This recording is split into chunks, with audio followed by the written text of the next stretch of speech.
নমস্কার বন্ধুরা, welcome to unicorn. তো বন্ধুরা, এই ভিডিওতে আমরা কথা বলবো ক্যামেরন গ্রিনকে নিয়ে। তো আমরা অবভিয়াসলি ফিন অ্যালেনের মতো প্লেয়ারকে নিয়ে খুব এক্সাইটেড আছি, বাট ক্যামেরন গ্রিন কীরকম প্লেয়ার, সে কতটা ইম্প্যাক্ট কলকাতা নাইট রাইডার্সের জন্য আনতে পারে। কারণ আইপিএল অকশনের আগে সব থেকে বেশি হাইপ তো ক্যামেরন গ্রিনকে নিয়েছিল, আর সেটা অকশনে হয়েওছে যে সব থেকে দামি প্লেয়ার হয়েছে Cameron green. Kolkata night Riders রাসেলের মতো প্লেয়ারকে রিলিজ করেছে, করে ক্যামেরন গ্রিনের মতো প্লেয়ারকে অল আউট গিয়ে নিয়েছে।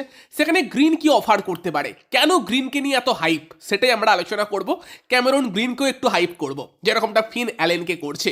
ফিন অ্যালেন তো 2 কোটিতে একটা স্টিল ডিল মনে হচ্ছে, তবে দেখলাম কেউ কমেন্ট করেছে যে বড্ড ফিন অ্যালেনকে নিয়ে হাইপ ক্রিয়েট করছো, সে প্রেশারে পড়ে যাবে, চাপ সামলাতে পারবে না আইপিএলে খেলতে এসে, বেশি প্রেসারে থাকবে। আমার তো কমেন্ট দেখে মনে হলো যে ফিন অ্যালেন হয়তো প্রত্যেক ম্যাচে ব্যাট করতে যাওয়ার আগে দেখবে যে ইউনিকর্ন আমাকে নিয়ে কি ভিডিও দিয়েছে দেখি, দেখে ব্যাট করতে যাবে।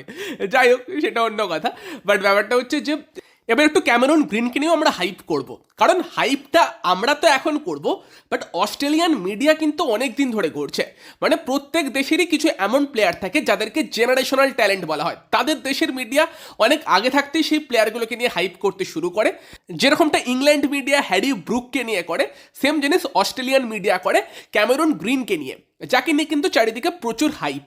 যদিও এখনো অবধি পুরোপুরি সে তার প্রাইমে পৌঁছয়নি। ক্যামেরন গ্রিনের বয়সও কিন্তু 26 বছর, সে ফিন অ্যালেনের থেকেও ইয়ং। তবে ক্যামেরন গ্রিন কি অ্যাডভান্টেজটা নিয়ে আসে, সেটা হচ্ছে যে সে অলরেডি 2 বছর আইপিএলে খেলে ফেলেছে, সেও তার প্রাইমে হয়তো পৌঁছচ্ছে, এখনও নিজের পিকে পৌঁছয়নি, সেই জায়গাতে পৌঁছচ্ছে, এবং সেখানে গিয়ে একজন প্রপার অলরাউন্ডার যে টিমের মধ্যে অনেকটা ব্যালেন্স আনতে পারে। এবার যখন একটা প্লেয়ার অনেক বেশি দামে বিক্রি হয়, সেই সময় একটা আলোচনা হয় যে টাকার প্রেশারটা তার উপর কিন্তু থাকতে পারে। সেটা ক্যামেরন গ্রিনের ওপরে এই বছর থাকবে, বাট এটাও আমাদের মাথায় রাখতে হবে যে ক্যামেরন গ্রিন কিন্তু অনেকটা হাই প্রাইসে 2 বছর আইপিএল খেলে ফেলেছে। 2023 আইপিএল অকশনে সে one of the highest paid cricketer হয়েছিল, এবং সেই সেম দামে মুম্বাইতে খেলার পর পরের বছর আরসিবিতে খেলেছে। মানে হাই প্রাইসে সে অলরেডি আইপিএলে খেলে ফেলেছে এবং পারফর্মও করেছে। মুম্বাইয়ের হয়ে যখন সে 3 নম্বরে মেনলি খেলেছে, যেই পজিশনে তাকে আমরা কেকেআরে খেলতে দেখবো। আরসিবিতে তুলনামূলক সে নিচের দিকে ব্যাটিং করেছে, মুম্বাইয়ের হয়ে বোধহয় শুরুর দিকে নিচের দিকেই ব্যাটিং করছিল, পরে উপরের দিকে ব্যাটিং করে 3 বা 4 ব্যাটিং করে। সেখানে একটা 17 রানও কিন্তু আইপিএলে অলরেডি ক্যামেরন গ্রিনের আছে। গ্রিনকে নিয়ে হাইপ যে আজকে থেকে বা কেকেআরের নজরে যে গ্রিন 2026-এ এসেছে, সেরকমটা কিন্তু না।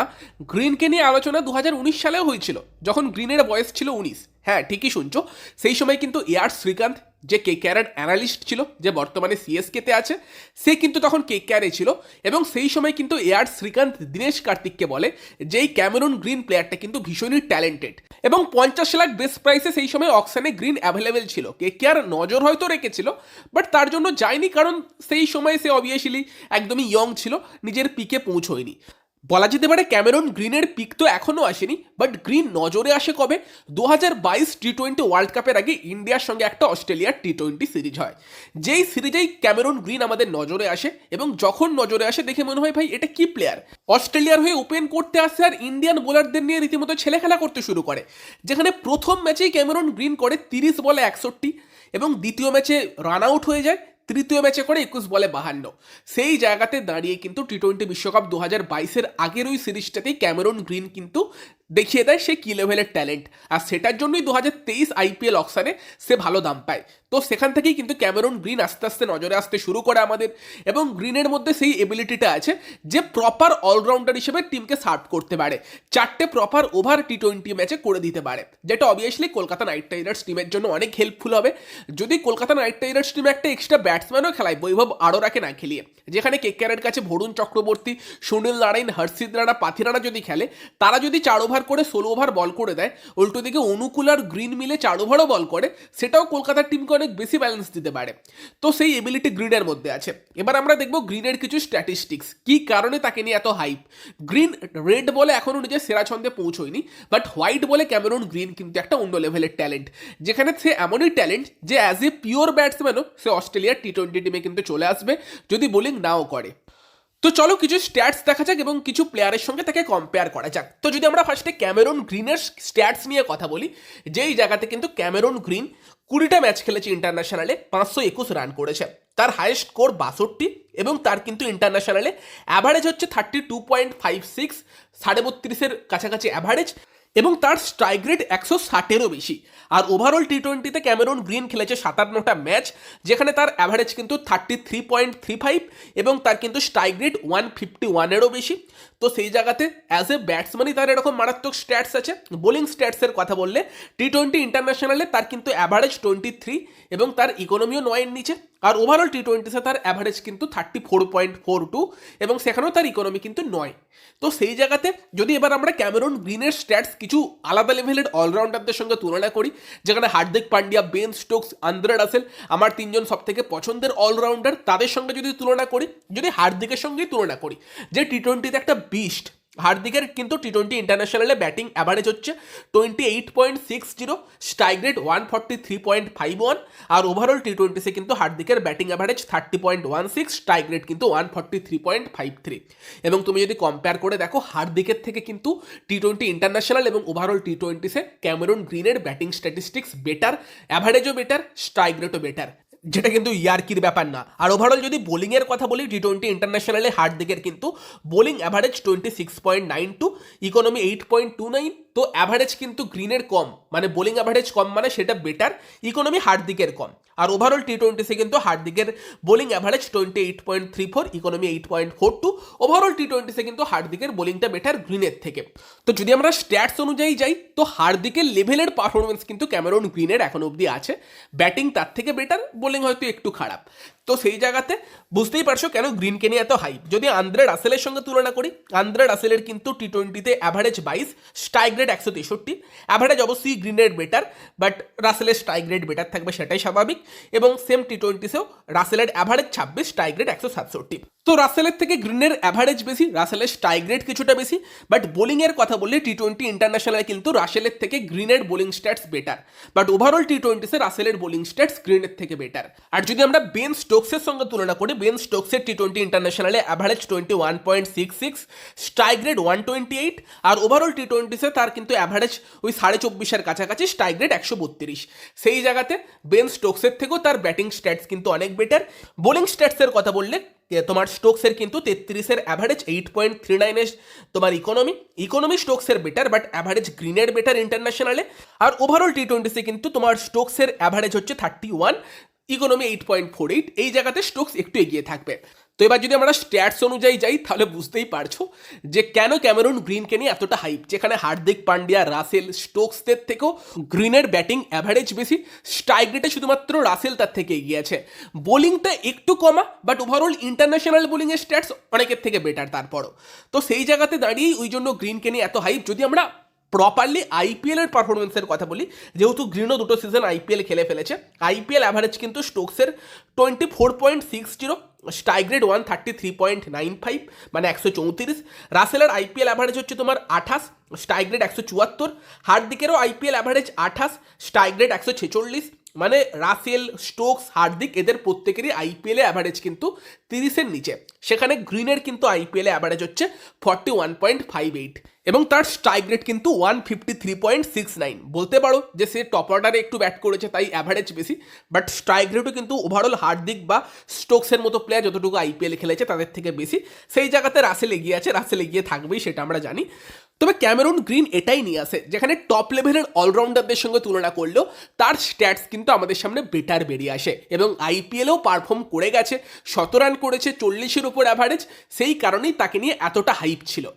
আর যদি আমরা অলরাউন্ডার ছেড়ে শুধুমাত্র ব্যাটসম্যান গ্রিনকে নিয়েও আলোচনা করি, যে ব্যাটসম্যান গ্রিনের যারা ওই পজিশনে ব্যাট করে, 4-এ, 5-এ, 6-এ ব্যাট করে, যে জায়গাতে ওটাও একটা গ্রিনের সব থেকে বড় অ্যাডভান্টেজ যে সে 3, 4, 5, 6 সব জায়গাতেই ব্যাট করতে পারে। কেকেআর দলে হয়তো 3-এ ব্যাট করবে, বাট মিডল অর্ডারে যে টাইপের ব্যাটসম্যানেরা ব্যাট করে তাদের সঙ্গে যদি আমরা গ্রিনের ওভারঅল ব্যাটিং স্ট্যাটিস্টিক্স দেখি, তো একবার তোমাদের বলে দিই, গ্রিনের কিন্তু তোমার ইন্টারন্যাশনালে অ্যাভারেজ 32.56, স্ট্রাইক রেট কিন্তু 160 আর ওভারঅল টি-20সে তার কিন্তু অ্যাভারেজ 33.35, স্ট্রাইক রেট 151। সেই জায়গাতে যদি আমরা ক্লাসেনের মতো প্লেয়ারের সঙ্গে তুলনা করে দেখি, ক্লাসেনের টি-20 ইন্টারন্যাশনালে কিন্তু 23.25 অ্যাভারেজ, 142 স্ট্রাইক রেট, আর ওভারঅল টি20 কিন্তু 31.24 অ্যাভারেজ, 150 স্ট্রাইক রেট। মানে ক্লাসেনের থেকেও তুমি দেখতে পাবে গ্রিনের স্ট্যাটস বেটার। যদি লিভিংস্টোনের সঙ্গে তুলনা করি, তার অ্যাভারেজ ইন্টারন্যাশনালে 25, স্ট্রাইক রেট 149, আর ওভারঅল অ্যাভারেজ 28, স্ট্রাইক রেট 144, সেখানেও গ্রিন বেটার। হেটমায়ারের সঙ্গে তুলনা করলে সেই জায়গাতে হেটমায়ারের অ্যাভারেজ 20 ইন্টারন্যাশনালে, স্ট্রাইক রেট 126, আর ওভারঅল টি20 26 অ্যাভারেজের সঙ্গে 141.85 স্ট্রাইক রেট, সেখানেও গ্রিন বেটার। পুরানের সঙ্গে যদি আমরা তুলনা করি, Nicholas Pooran 26.14 international average, 136.39 strike rate, আর ওভারঅল টি20 30 অ্যাভারেজ, 148 স্ট্রাইক রেট, সেখানেও দেখতে পাবে তুমি গ্রিনের স্ট্যাটস কিন্তু বেটার। একমাত্র টিম ডেভিড, যার কিন্তু 30.98 অ্যাভারেজ আছে, 162.5 স্ট্রাইক রেট আছে, তার ইন্টারন্যাশনাল স্ট্যাটস আর গ্রিনের ইন্টারন্যাশনাল স্ট্যাটস কিন্তু অলমোস্ট সিমিলার। গ্রিনের একটু অ্যাভারেজ বেশি, তার একটু স্ট্রাইক রেটটা বেশি। আর ওভারঅল টি20 কিন্তু ডেভিডের 36.27 অ্যাভারেজ আছে, 169 কিন্তু স্ট্রাইক রেট আছে। এখানে তুমি একটা ব্যাটসম্যানকে পাবে যার স্ট্যাটস কিন্তু গ্রিনের থেকে কিছুটা বেটার, সেটা টিম ডেভিড। তার স্ট্যাটস কিন্তু অবশ্যই ভালো আছে। বাকি যদি ম্যাক্সওয়েলের মতো প্লেয়ার বা স্টয়নিসের মতো অস্ট্রেলিয়ান প্লেয়ারদের সঙ্গেও তুলনা করি, ম্যাক্সওয়েলের ইন্টারন্যাশনালে 29 অ্যাভারেজ, 155 স্ট্রাইক রেট, আর ওভারঅল 27.56 অ্যাভারেজ, 155 স্ট্রাইক রেট, সেখানেও তুমি গ্রিনের স্ট্যাটস বেটার পাবে। বা স্টয়নিসের কিন্তু ইন্টারন্যাশনালে অ্যাভারেজ 31.85, অনেকটাই গ্রিনের কাছাকাছি, তাও কম। স্ট্রাইক রেট 147.51, যেটা অবশ্যই গ্রিনের থেকে কম। আর ওভারঅল টি20 কিন্তু স্টয়নিসেরও average 30, strike rate 133.79। But bowling stats কিন্তু স্টয়নিস এবং গ্রিনের অনেকটাই সিমিলার আছে। তো সেখানে কিন্তু স্টয়নিসও অলরাউন্ডার, তার সঙ্গে যদি আমরা বোলিং স্ট্যাটসের তুলনা করি, সেখানে গ্রিনকে অনেকটা সিমিলার পাবো। বাট গ্রিন যে হিট দ্য ডেক এবিলিটি নিয়ে আসে, তার যে গতি, সেই পোটেন্সিয়ালটা তার মধ্যে আছে। ব্যাটসম্যান গ্রিনের কি এবিলিটি সেটা তো আমরা স্ট্যাটসেই দেখতে পাচ্ছি। বোলার গ্রিন হয়তো এখনও নিজের পিকে পৌঁছয়নি, সেটা বলা যেতে পারে। বর্তমান সময়ে তাকে আমরা অনেক বেশি তার ব্যাকটাকে ইউজ করতে দেখছি, হিট দ্য ডেক বোলিং করতে দেখছি, এবং রিসেন্ট অ্যাসেজে তার গতি 142, 143 পর্যন্ত ছিল। সেই জায়গাতে কিন্তু সেখানে মিডিল ওভারে বল করার জন্য একটা আদর্শ অপশন হিসেবে কিন্তু গ্রিন আসতে পারে, এবং গ্রিনের বোলিংটা হয়তো এখান থেকে আরও ইম্প্রুভই হবে। কারণ গ্রিনের একটা ব্যাক ইঞ্জুরি হয়েছিল, দেন একটা অপারেশন হয়, তারপর যখন গ্রিন কামব্যাক করে ওয়েস্ট ইন্ডিজ সিরিজে কিন্তু টোটালি অ্যাজ এ ব্যাটসম্যান খেলেছে। দেন পরে সাউথ আফ্রিকা সিরিজেও আই থিঙ্ক সে পুরোপুরি ব্যাটসম্যান হিসেবেই খেলেছে, অ্যাসেজে গিয়ে বোধহয় বোলিং করলো।